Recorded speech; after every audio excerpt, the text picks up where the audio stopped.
भगत सिंह का जीवन परिचय। भगत सिंह एक महान महापुरुष है जो भारत के एक महान स्वतंत्रता सेनानी एवं क्रांतिकारी थे।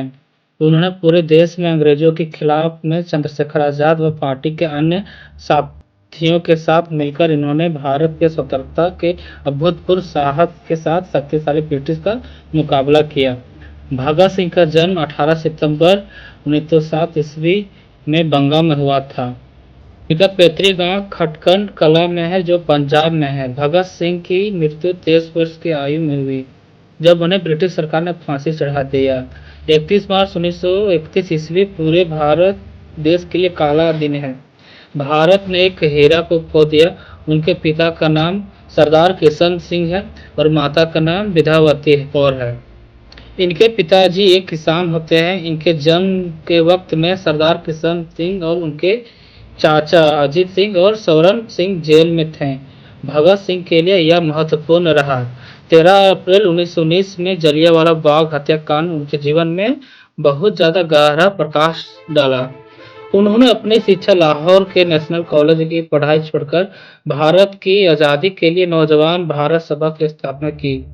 वर्ष 1922 ईस्वी में चौरी चौरा हत्याकांड के पश्चात गांधी जी ने किसानों के साथ नहीं दिया तो भगत सिंह बहुत ज्यादा निराश हो गए। उसके बाद भगत सिंह का अहिंसा से विश्वास कमजोर हो गया था।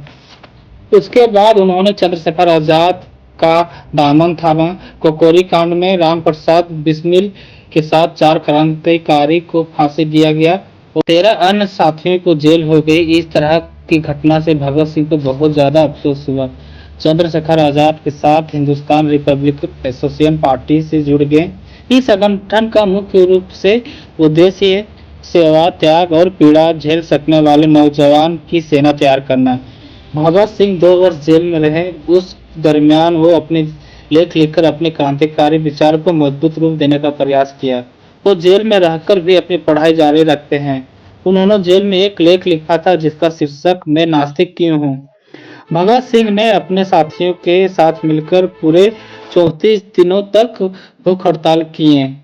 31 मार्च 1931 ईस्वी को शाम को समय 7:33 भगत सिंह को तथा उनके 2 साथियों सुखदेव और राजगुरु को फांसी दे दी गई।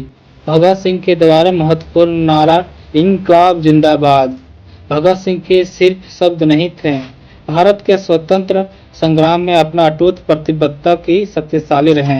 एकता और स्वतंत्रता की तीव्र इच्छा का एक नया अलग संदेश था।